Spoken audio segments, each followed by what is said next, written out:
Boa tarde a todos, quase boa noite, e é um desafio enorme para mim encerrar o nosso painel aqui, mas algo me consola, dizem que os últimos serão os primeiros. Comentando isso com um amigo ali embaixo, ele falou, serão os primeiros a serem abandonados. Espero que vocês não me abandonem, portanto. Pessoal, muito obrigado pela participação e eu quero agradecer também ao Instituto Rui Barbosa pelo convite. E para que a gente possa refletir um pouco mais sobre o nosso dia a dia, meu nome é Ismar Cruz, hoje secretário de Controle Externo lá no TCU das áreas de Educação, Cultura e Desporto.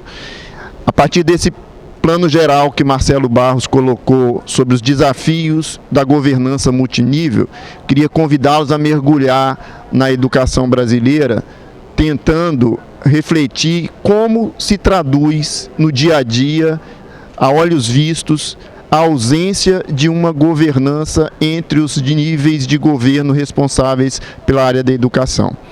Então, meu propósito é chamá-los, convidá-los a esse mergulho, né? Como a educação se organiza no país, como sabemos, as políticas públicas, no geral, têm participação sempre ou quase sempre dos 3 níveis de governo e não é diferente com a educação, talvez seja o melhor laboratório para a gente fazer essa avaliação, essa abordagem. E vamos falar dos desafios, então, na política e o que nós temos feito para superá-los ou contribuir para superá-los enquanto sistema de controle externo. Bom, de início, importante que resgatemos a nossa lei maior, que já dispõe, logo de início, do desafio interfederativo que temos na educação. Diz lá o artigo 213 que a União, Estados, DF e município organizarão seus regimes, seus sistemas de ensino em regime de colaboração. Portanto, já está anunciada a necessidade de integração, de compartilhamento, de cooperação entre as 3 esferas de governo. Mais detalhadamente, nós temos as leis que estabeleceram os planos nacionais de educação e a atual, a Lei 13.005, que disciplina também a partição ou considera também essa partição de competências ao dispor que para a implementação das metas do Plano Nacional de Educação há de haver uma integração, uma participação dos 3 níveis de governo. Importante dizer que o Sistema Nacional de Educação, formalmente, como previsto na lei, ainda não existe. Naturalmente, os governos se comunicam, interagem, cooperam, mas ainda não foi aprovada a lei que vai estruturar de forma definitiva e clara quais são as competências de União, Estados e municípios, o DF também, cada um no seu papel nas diversas etapas de ensino. O SNE, pela lei do PNE, já era para ter sido aprovado há 2 anos, há praticamente 2 anos. Então já estamos atrasados nesse aspecto. Ok. Sabemos que nós, por exemplo, lá no TCU, temos uma competência limitada, como todos sabem, a fiscalizar a aplicação dos recursos dos orçamentos federais. E portanto, boa parte do investimento em educação fica fora do nosso alcance.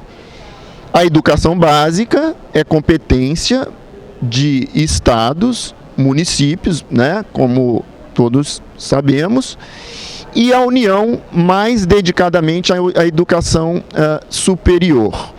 Então, a partir desta configuração já surge para nós um desafio já refletido aqui em alguns momentos.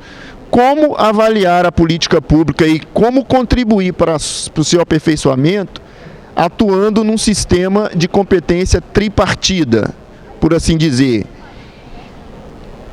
A União, além do investimento mais direto na educação superior e na sua regulação, coordena, tem um papel de coordenação de toda a política e também de articulação dos diferentes níveis e sistemas, e nós tivemos aqui o representante da SAS e do MEC que faz esse papel principalmente pela União. A educação superior brasileira é regulada ou ofertada primordialmente pelo nível federal, ofertando por intermédio das universidades federais ou regulando a iniciativa privada. Esse é um nicho de atuação mais direto nosso. Os estados têm uma competência muito clara em relação ao ensino médio, dentro da educação básica, e complementarmente no ensino fundamental. Entra aí o papel decisivo, em se falando de controle, dos tribunais de contas dos estados e dos municípios. E por falar neles, os municípios, nós temos como etapa mais prioritária de seu investimento, de sua dedicação, o ensino fundamental, como está na tela. Ok, desse desenho, digamos assim, dessa estrutura de competências, surgem os desafios de fazer com que essa política pública, a educação em todas as etapas, seja corretamente prestada ao cidadão brasileiro. E o que nós vamos ver a partir de agora é que nem sempre a gente vê isso acontecer. E muitos dos desmandos, muitos dos problemas que a gente percebe na educação é diretamente relacionado por uma baixa governança multinível, por uma baixa integração entre as três esferas, por baixa coordenação de União, estados e municípios. Os desafios, então, residem basicamente nesse arranjo de divisão, por assim dizer, de competências que, embora tenha uma definição inicial na Constituição, há lacunas que ainda não estão claramente resolvidas sobre quem deve fazer o quê. Essas lacunas permitem um gap de atuação com resultados práticos. Eu vou mostrar alguns exemplos. E por isso, a ideia nossa hoje nesse painel, num congresso que une controle e políticas públicas, é dizer como o sistema de controle externo pode se organizar para que contribua para a finalidade dessa política pública, para que a gente possa avaliar de forma completa e poder endereçar os encaminhamentos necessários para o aperfeiçoamento. Então, a partir de agora, eu mostro algumas notícias e, para chegar aqui, a gente não faz uma pesquisa tão demorada. Infelizmente, nós temos muitos exemplos de desgovernança ou de problemas da área da educação com relação a falhas em um dos três níveis. Essa notícia primeira: o PNE completa 4 anos sem cumprir metas intermediárias. Vou fazer uma menção daqui a pouco a um trabalho que a gente acaba de concluir e ser divulgado, que faz uma avaliação do atingimento das metas. O PNE, sabemos, tem vigência até 2024, mas tem um conjunto de metas intermediárias e a gente já está medindo, avaliando, e o quadro é muito preocupante. Outra notícia que está ali no cantinho: Grande ABC recebe 2 milhões de reais do MEC, mas não executa obras. Não precisa ir longe, a gente conhece a realidade de tantas creches, escolas construídas e sem funcionamento. Este é um exemplo concreto deste problema. A União disponibiliza os recursos e o município, por uma incapacidade ou por falta de planejamento, não consegue realizar as obras. Olha aqui exemplo ilustrativo de um problema interfederativo.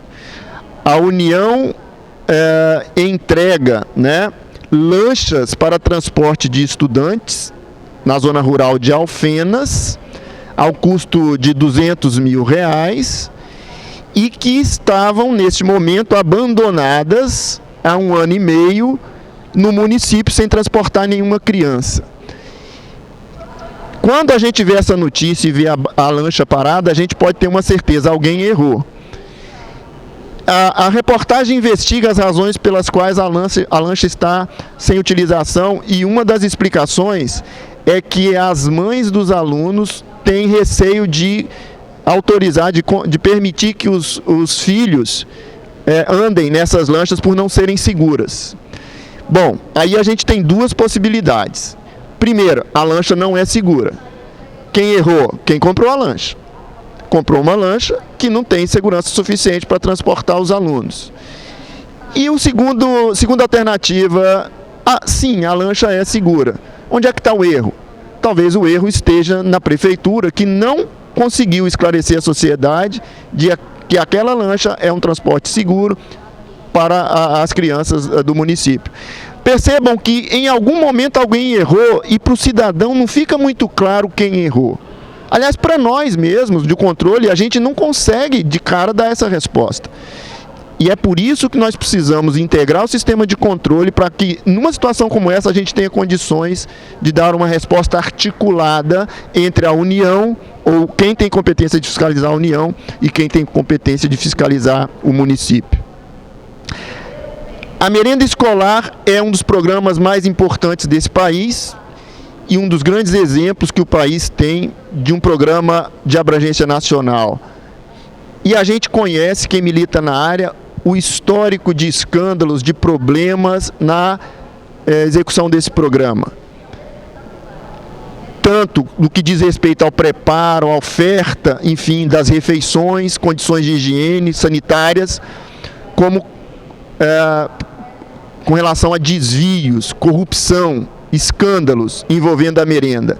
E esse programa é um exemplo clássico de um programa que, para funcionar, os 3 níveis têm que atuar harmonicamente. A União repassando o seu valor, o valor que lhe cabe, estados e municípios recebendo, comprando bem, gerindo bem os recursos e ofertando a merenda de forma eficiente. De novo, se falta merenda na escola, a mãe do aluno não vai se preocupar em saber se é a União, Estado ou município que está falhando, ela quer o serviço entregue.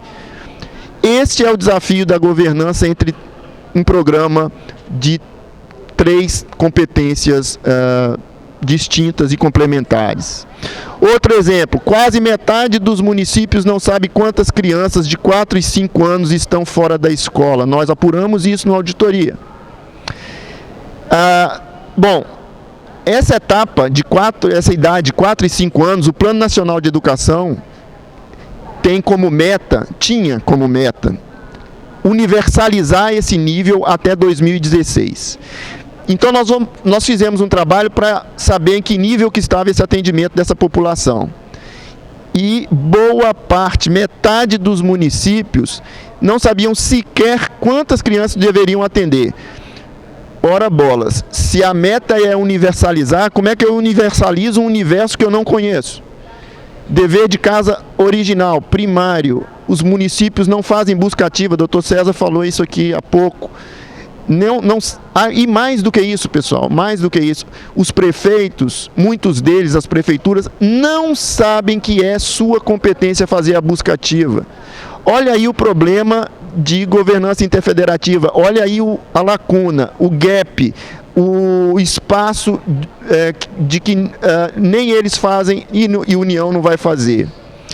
Outro exemplo emblemático, olha lá, sem escola no bairro desde que o condomínio foi inaugurado, 120 alunos de Campos da Serra perdem o turno integral e terão que estudar mais longe.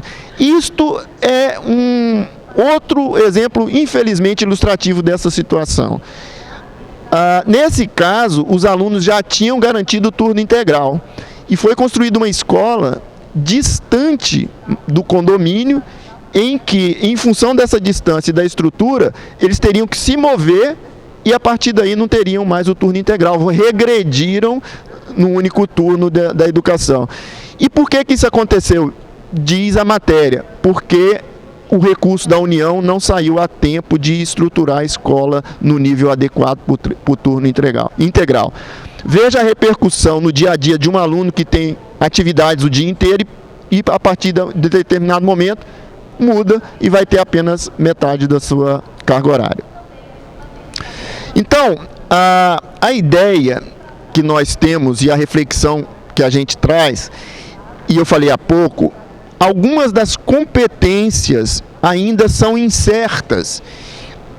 Há de haver um melhor clareamento, uma melhor definição de quem é responsável por qual etapa ou por qual medida, e eu dei o exemplo da busca ativa que está aí na tela.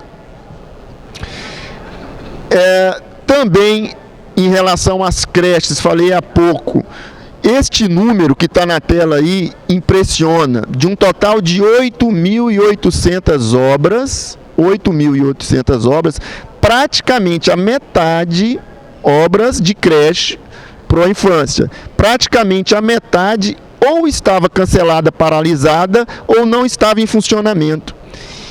É interessante que muitas das creches concluídas, o MEC não tem informação se estão em funcionamento ou não. E a gente vai a campo e percebe que muitas delas declarando-se em funcionamento, na prática, ou não estão em condições adequadas. Este é um problema também que ilustra a nossa dificuldade. E a rigor, pessoal, o que é importante dizer que o município, como elo fraco dessa corrente, ele tem enorme dificuldade, às vezes, de operacionalizar uma ideia boa do governo federal, mas não tem a condição financeira ou de gestão daquele bem que está sendo transferido ou construído. Outro exemplo, professores não usam tablet do governo federal por falta de internet. O governo federal, também com boa intenção, distribui tablets. E não adianta nada, porque se não capacitar os professores para usarem, ou se não der à rede a estrutura de informática suficiente, não vão funcionar. Vai ser mais um investimento perdido. Sem uso, 2.500 tablets são roubados em Cuiabá. Olha só, 2.500 tablets que foram adquiridos, estavam sem uso, esquecidos, ninguém deu muita atenção, foram roubados. Também exemplos disso que a gente tem dito. Bom, a partir desse quadro que traduz a rigor com cores vibrantes, infelizmente, exemplos práticos, da ausência de uma governança entre os três níveis, o que é que nós temos procurado fazer? Primeiro, o Plano Nacional de Educação é importante a gente reafirmar, é uma grande conquista da nossa sociedade. Num país que tem tão baixa cultura de planejamento, é um grande alento que nós tenhamos conseguido a sociedade aprovar o Plano Nacional de Educação. E ele deve ser objeto de zelo, de atenção de todo agente público e da sociedade.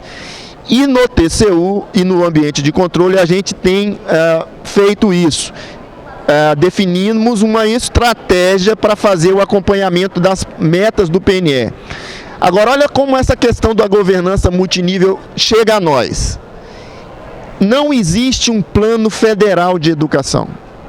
Existe um plano nacional que deve se desdobrar em planos estaduais e municipais. O TCU não tem como cobrar do MEC um plano federal ou do governo federal. O governo federal está incluído no grande plano nacional. É uma dificuldade. E não é à toa que a gente, ao fazer esse trabalho, precisa contar com o apoio dos tribunais de contas dos estados e municípios. Essas são as premissas que a gente definiu para a atuação no acompanhamento das metas do plano. E percebam que uma delas é que a gente precisa atuar junto com os demais tribunais de contas. Eu já estou me endereçando para o final, meu tempo está quase se encerrando, mas eu quero aqui compartilhar com todos, não sei se tomaram conhecimento, na semana passada o plenário do TCU apreciou o primeiro relatório que nós produzimos, fazendo uma avaliação das 20 metas do PNE, pelo menos em algumas das estratégias. O quadro que nós apontamos é baseado em dados oficiais, dados auditados e projeções para o futuro, mostra um quadro muito preocupante. Esse acórdão é da semana passada. O primeiro problema destacado ali é a urgência da implantação, problema não, solução, né? Do Sistema Nacional de Educação e do efetivo funcionamento das instâncias de negociação e cooperação federativa. O Plano Nacional de Educação foi muito sábio, o legislador foi sábio. Ele disse, precisa de um plano, de um sistema estruturado, mas enquanto ele não acontecer, ele não for aprovado, vai haver uma instância de cooperação lá no MEC. Isso nós estamos falando de 2014. Sabem quantas vezes a turma, né, esse grupo de cooperação se reuniu até hoje, passados 4 anos? Nenhuma vez. Então, nenhuma reunião foi realizada desde a aprovação do plano, e isso está no relatório, de forma a tentar articular, dividir as competências, integrar os esforços, substituindo, enquanto não houver, o nosso Sistema Nacional de Educação. A outra constatação, essa mais geral, das 20 metas do PNE, somente 2 têm grande probabilidade de serem cumpridas no prazo. Olha que fracasso, me desculpem a palavra forte, mas olha que decepção. Um plano tão ousado, tão importante para o país superar todos os seus desafios, todas as suas crises, nós temos que apenas 2 metas, a meta 6 e a meta 13, devem ser cumpridas no prazo. E para quem não se dedicou a ler essas metas, eu posso dizer que essas 2 metas, no momento da aprovação da lei, já estavam praticamente cumpridas. Ou seja, nesse caso, o plano não foi nada desafiador. O cenário é que as demais metas, 30% tende a ser parcialmente alcançadas, estão elas aí, e 45%, quase a metade, corre o risco de não serem implantadas. Este é um quadro que a gente não gostaria de ver, é um cenário que nos envergonha como brasileiros, porque aí faltou um conjunto enorme de competências, de esforços. O conselheiro Miola pontuou muito bem aqui, que esse trabalho também mostrou que não adianta ter um bom plano. Este é um bom plano, ele não é perfeito, mas ele é um bom plano. Se a gente não tem ao lado ou em complemento um orçamento capaz de traduzir essas ações esses planos, essas ideias em ações concretas, compatibilizar plano com orçamento, LDO, leis orçamentárias. No plano federal não existe isso. É um apontamento que nós fizemos para o trabalho. Outro diagnóstico desse trabalho é que o regime fiscal, a PEC dos gastos, praticamente inviabiliza o alcance das metas do PNE na forma como foram concebidas. São, enfim, constatações que a gente não gostaria de dar notícia, mas infelizmente é a nossa realidade, mas que eu digo que, pelo contrário, deve nos motivar, nos inspirar e nos mover ainda mais, porque compete muito a cada um de nós, individualmente, fazendo a sua parte, contribuir para o enfrentamento desse problema. Aquilo que eu falei, a instância permanente de negociação, criada em 2015, mais de 3 anos após, sequer se reuniu uma única vez para discutir a integração. Então, o tribunal, considerando esse cenário, né, muitos compromissos do plano carecendo de responsáveis definidos, sinaliza a necessidade de mobilização e articulação dos entes federados e a urgência na implantação das instâncias de cooperação. Nós estamos provocando o governo federal, já foi feito, né, pelo acordo, e também o Congresso Nacional, importante dizer, porque compete ao Congresso aprovar as leis que vão complementar, que vão dar um pouco mais de condição do plano se efetivar. Nem tudo é notícia ruim, pessoal. Esta semana nós soubemos que o município de São Paulo atingiu uma meta super desafiadora, que é a meta das creches. Nós temos como meta que as crianças de 0 a 3 anos, até 2024, 50% delas estejam atendidas pelas creches. e São Paulo alcançou essa meta. E é um caso para se estudar, porque São Paulo, eu conheço um pouco a história, fez uma articulação enorme de agentes do poder público, da sociedade civil, judiciária inclusive, numa pactuação que levou esse alcance que é Alvissareiro, o maior município brasileiro, óbvio, é o mais rico, mas conseguiu atingir a meta muitos anos antes do tempo devido. Bom, então estão aí as duas leis que, na nossa percepção, precisam urgentemente serem aprovadas para contribuir para sanear esses problemas do Pacto Federativo, da baixa governança entre os níveis, que é o SNE, e a Lei de Responsabilidade Educacional, que tem um propósito muito nobre, contribuir para assegurar os padrões de qualidade da educação básica. O Brasil, acho que pode se orgulhar, de certa forma, da educação, do ensino público superior, mas deve se envergonhar em muitos casos, ou talvez na maioria deles, da qualidade da educação básica que nós estamos oferecendo às nossas crianças, aos nossos jovens e adolescentes. Esses dados foram mostrados aqui já muitas vezes, e o país passa seguramente por aquilo que a gente chama de crise de aprendizagem. Alguns chamam. Os alunos, não basta apenas abrir as escolas ou fazer o investimento sem que a educação ofertada no ambiente tenha qualidade suficiente para a criança sair dali realmente com aprendizado e com condições de se desenvolver profissionalmente e socialmente. Bom, então a cooperação com os tribunais de contas tem uma linha do tempo que eu vou vou passar muito rápido.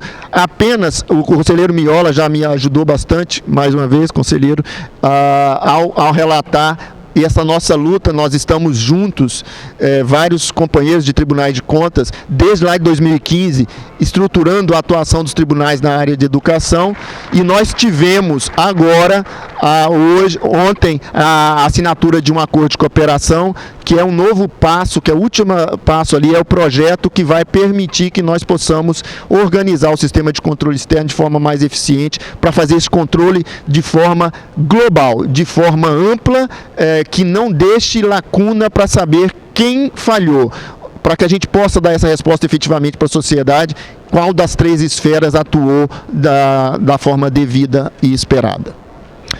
Bom, passando então rápido, eu vou encerrar aqui com este slide que sinaliza o nosso compromisso, ou o projeto mais promissor para o sistema de controle externo atualmente na área de educação, e eu diria, por extensão, as demais políticas públicas, em conjunto com o CDE e os tribunais de contas brasileiros. Nós vamos, no futuro, em breve, em médio prazo, definir uma estratégia diferente. E aí sim, uma estratégia que tente contribuir para a efetividade da política pública. Os tribunais de contas, o sistema de controle comprometido não em fazer um controle em si, ok, vamos melhorar o processo, mas uma contribuição mais decisiva na entrega do serviço ao cidadão. Bom, por último, não estou conseguindo passar aqui, é algum problema? Travou?